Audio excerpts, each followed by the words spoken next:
Hello guys, in this video I'm going to show you how to turn off the notifications from the Firefox app. But first I just want to mention, please don't forget to subscribe to my channel, because at 10,000 subscribers I'm going to show you my whole YouTube revenue statistics and growth strategy, how to make money online.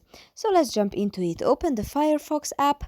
On the bottom right corner you will see these three dots.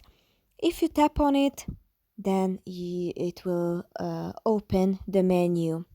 Tap on the settings, the last option, and scroll down. Here you will see the notifications. If you tap on it, then it will open your phone settings. And by tapping on show notifications, you can turn off. If it's gray, it's turned off. If it's blue, it's turned on. That's pretty much for this video. I hope it was helpful for you. If it was, please consider subscribing and see you in the next one.